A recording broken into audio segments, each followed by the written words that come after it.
G'day everyone. So we are here now at Belong Street. This is the part two, exactly. Last time I was here, I was taking a selfie on a concrete slab. So now the frame's up. We've got some scaffolding. The roof sheets are on, and we're just going to go for a quick walkthrough with Mark. This house is the other side of the dual occupancy strategy. So we've got the existing house on the side there, and we've got this one that's being built. A retail cost all in, you're talking about 500,000 to 520,000. So it is one of the most expensive versions of a dual occupancy strategy. We do have some from some other clients that we've been doing for single story homes, 4-bedroom, 2-bath, 2-car garage as well, and they're around the high threes. So, but still, this thing here, we built this exact same floor plan for a client in Slacks Creek. We're looking at about $750 a week rent or above. Yields is about 7.8 to 8%. So still really decent yield, but what we're really looking for with this property is we're sacrificing a little bit of the yield so we get a bit more of that equity uplift, which is what we were discussing earlier. So looking for a valuation of this one, in the mid sevens, which is not too bad. Take an existing house, basically build a new one for 500, and get it rented, reval it for the mid sevens, yeah, and then keep that one there. To be honest, I think that's probably conservative in this. Really, you reckon? Yeah. Okay. Well, not much you can buy for 700 anymore. If I could get that one for revaled at 600 and this one revaled at mid sevens, I'd be stoked. But yeah, you can follow us on the journey, and hopefully we'll. I can't wait for the vals to come in. Honestly, I just think you're going to blow that out of the water with. Yeah, it should be interesting. You can't buy anything for 7 really, and brand new. Yeah. Beautiful home. You sacrifice a little bit of the land. Yeah. Yeah, I think you'll be surprised. All right, well, we'll see. Let's take a quick walkthrough, and yeah. Okay, so here we are in the living room. Well, this is actually the dining room. We've got the kitchen that's going to be going over here, an island bench in the middle, which will be awesome. Nice, generously sized dining area. We've got the living area over there. We've got a patio, 2 sliding doors opening up, and then through here. And this is something that actually Liz and Rod, so they were the first sort of pioneers of this floor plan. I designed them in conjunction with these clients. So yeah, we'll have to give it a name in homage to them. But just coming through here, we've got the laundry area. This is a powder room in here. Yeah. And then this is a 2-car garage. Okay. So 6x6, so generous sized garage. That's the other thing as well. When you're building a garage, you want to make sure that you're not taking any tenants out of the market. Who are the best tenants, you reckon? As someone who deals, who manages properties. Oh, the best tenants, I mean, for me, it's just as Wrong. The best tenant is a builder. That... Just someone pays their rent and looks after the property, doesn't damage it. The best tenant is a tradesman who gets paid well, and I know they get paid well because I pay them. Yeah.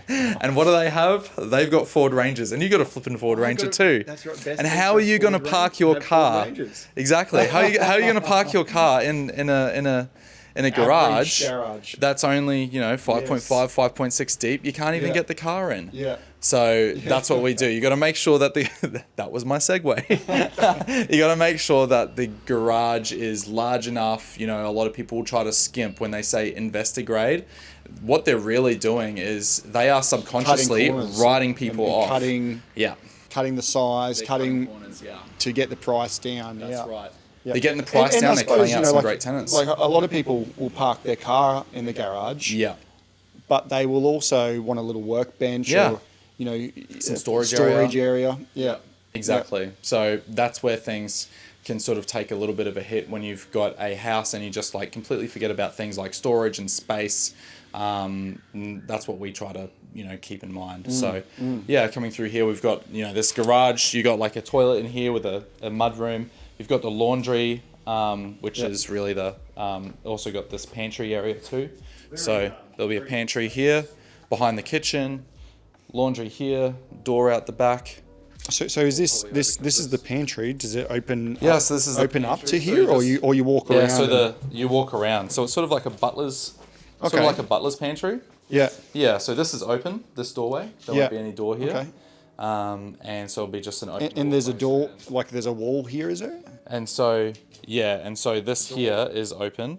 Oh, sorry, there is a door here and there's a door there. Yeah. But this part here is open. Okay. Yeah, so you can essentially just like walk straight in, out through the garage, come home from work, wash up here, Yeah. and then come into the Take off your house. tradie boots, Tuck them into the mudroom, you got them out of your Ranger, and then straight out of the Ranger and into the fire. Yeah, that's right. The cool part as well is like coming in, you can park in here and you just take your groceries straight into where a pantry is. That's actually pretty great idea. That. Yeah, we're always trying to think of, and this is like our new collection of homes that are going to be released start of next year. It's all about thinking about how do you use your home functionally. And yeah, so that's what this is all about. So keeping the garage, mudroom, pantry, and sort of like those service areas together, I think is really critical. You know, I go through hundreds and hundreds of homes a year. Yeah. And you do find that as well, even with some of the new builds that you go through, and it's like, it's just so badly designed. You know, even from the point of view of like let's say a living room, right? Yeah. And you got the aerial and the power sockets over here, and then you got like it's sort of like a kitchen bench here, and then you got a door here, and you're like, well, where's the couch go? Like, if the TV's there, so it's just that people don't think about. This? Yeah, no one's the answer to that. Yeah, exactly. So it's good that you guys are actually thinking about the livability of the house. It's a big difference and adds value to the property too. It does, and I think what will happen as well is like coming through, and we see this all the time. It's not just what the tenant's willing to pay, it's the quality of tenant. So you do a really great design that is really attractive, and you've got people like they're willing to pay more to live here, but then you as a landlord have the privilege of being like, okay, who do I actually want to live here? Yeah. And further to that is you get to keep tenants. They don't want to move, they stay for longer periods of time because the more you have turnover of tenants, the more wear and tear you get on the house, just general wear and tear. And there's always that little thing to fix when tenants move in out. But also, you know, you do have some period of vacancy. Like, it's not a day turnover. That's right. And like the logistics of advertising it, going through applications and that, like it's a week or two turnaround, and that's money that you're missing out on. So the more you can keep a good tenant, better your cash flow is. 100%. Yep. So stability and longevity, that's something that we constantly talk about in property. Treat your property like it's a bank account, and so you need it to be as boring and as predictable as collecting interest from your bank account. And that's sort of how I think about it. So the most exciting part is unfortunately this, and then that'll be all over. And then it'll just be rented out, and that'll be fine. We'll have an exciting walkthrough tour when it's over, when it's built. So that will be exciting. So just coming through here, we've got, obviously, I'm not sure if you got a video of this, Alice, but is this the entertainment area? The entertainment area here. So like a sliding door through here, big sliding door. Sliding door there, and sliding door on this side as well. You don't have to do like the corner alfresco doors. So as a landlord and as a builder, you want to be able to achieve a certain look without paying the premium for that look. So having essentially standard sort of slider. 2 sliding doors, and so they open, and so you got the fixed side on that side and the fixed side on that side. You can have sort of like this sort of open feel without that, you know, the expense of the that. Dollars. That's so a really good idea. That's the entire point, because otherwise structurally it becomes a lot more complicated, right? Like this has got a lintel coming through, and that's got a lintel going through, and then we've got a steel beam here. I'd have to take, you know, the steel all the way through, and then so people think, oh well, the cost is just the cost to take out these 2 doors and add another door. No, it's not. It's so much more than that, and like a double-story home, and thinking about it like structurally, it becomes very, you know, tricky and very costly to achieve something that most people wouldn't really care about. So that's something to keep in mind, and it's what we, you know, constantly have to juggle that, you know, and toe that line. And I suppose, you know, like when we're looking out towards the patio here as well, we can see that there's, you know, a little bit of yard space at the back. I mean, not crazy. Obviously, we're taking the yard from the existing home, but that's something that we see more and more, like all the time, with especially when we're looking at newer homes for people. Like none of them are on 600 squares anymore. Like we're telling people, like if you want a home that's been built in the last, you know, 20 years, like we're generally going to be looking between, anywhere between sort of 300 squares with some of the more recent ones to maybe 550 squares being the bigger ones that are now a little bit older. They're just getting, and most of the modern ones are like 300 to 400 squares. You're not even getting the 450 squares anymore that much. So absolutely. This, a lot of people aren't looking for the yard space anymore. They don't. The kids don't play in the yards or on the iPads or whatever they might be doing. Sort of accepted as a given. So it's standard now. Yeah. So what we'll do is we'll fence off, the front, and so we've got the living area with the windows fully addressing the front yard, and then we've got this patio area as well. So nice long front yard, great for throwing, kicking, all that sort of stuff. Out the back here, you still got like your outdoor living sort of space. Then of course you still got multiple living spaces inside the house too. So I think it's a pretty good win in terms of that. And for something that is ultimately going to be on a small block of land, increasing the functionality is really key. And again, that just drives into, yes, it drives up the value, but it also attracts a better quality tenant and someone who wants to live here for the long term. Ideally, you have a tenant who walks in and is like, wow, I could like set up my family here and like live here and put down roots here.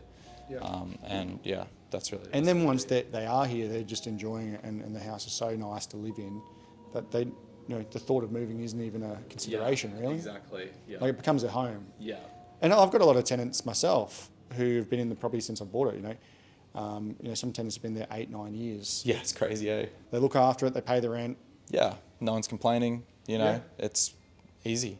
What will happen as a landlord is, you see a lot of people, they put themselves under a lot of stress.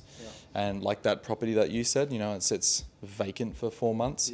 And then they're like, okay, crikey, I've got to try to screw up the rent on these people, if they're going to stay here now that I've got them to try to gain back ground and all that sort of thing. You don't want to be doing that stress and putting... And then the tenant leaves, and then you got vacancy.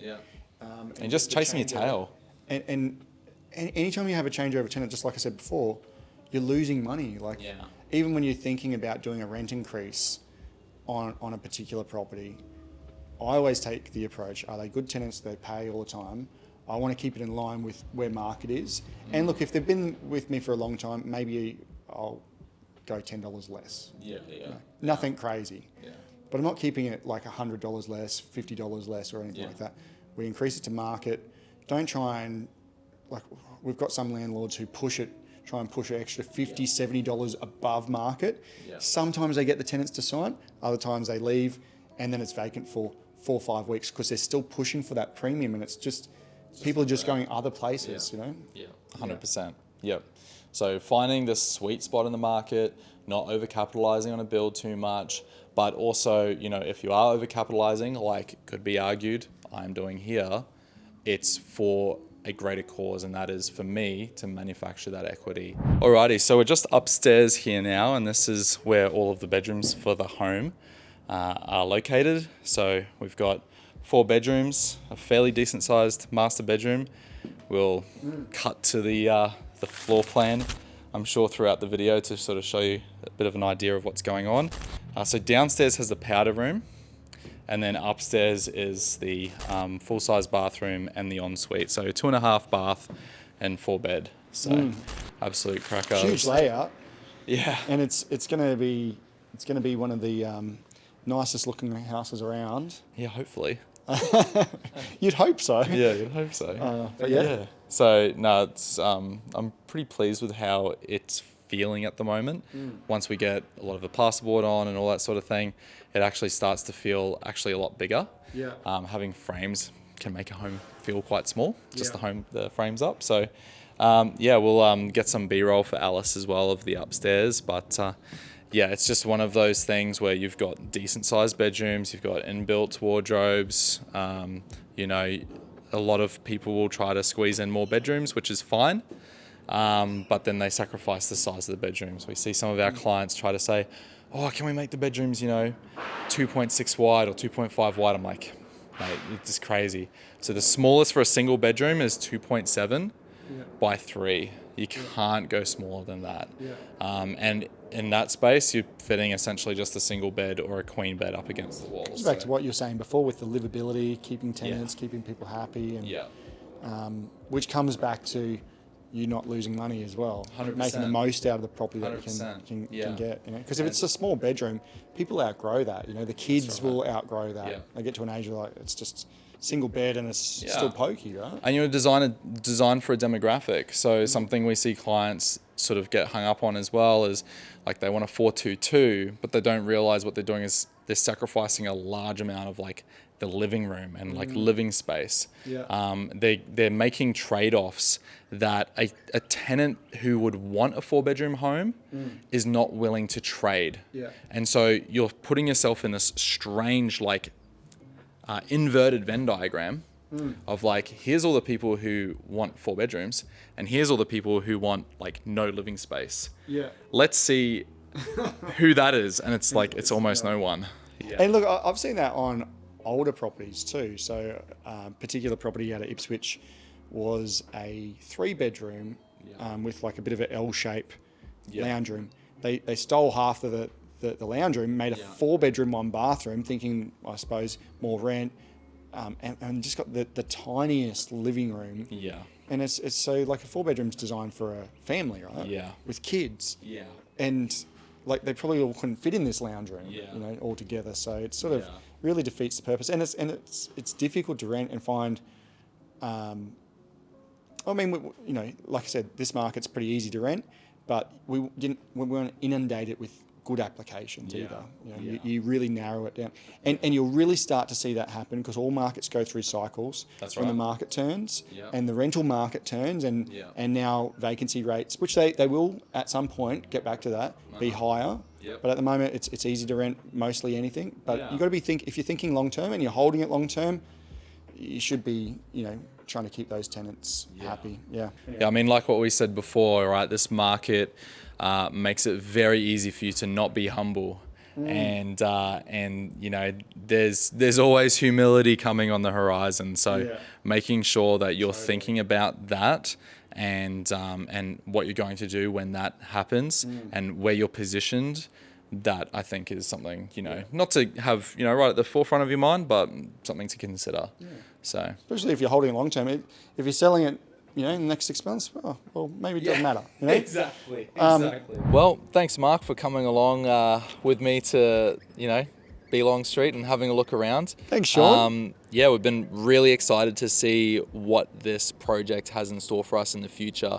Going through the process of buying with you and doing the renovation and finally starting the build. Once we get it done, I'll shoot you through some more details about what we got it rented for and what it valued up as. And if anyone would like to have a chat, a bit further in depth, maybe they've got some properties they would like to explore some strategies with as well. We'll be down in, August? Parramatta? August. Yep.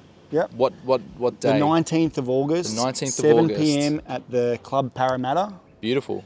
It'll be a great chance to not only learn from Sean, myself, and Sandeep, but I also think it's good to be part of or have that opportunity to network with other like-minded investors and see what other people are actually doing too and what successes they're having. Absolutely.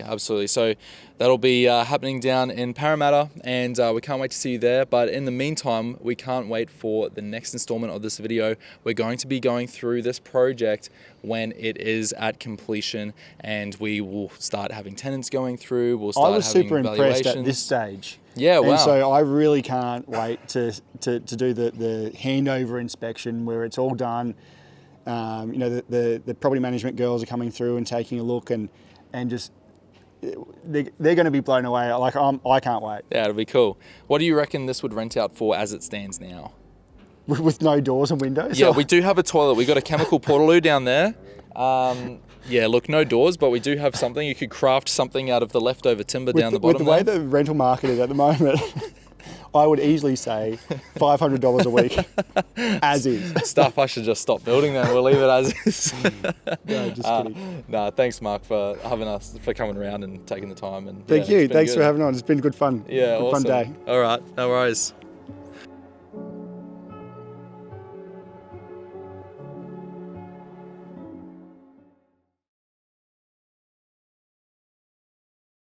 Yeah, you missed Mark's awesome joke. Yeah. It will.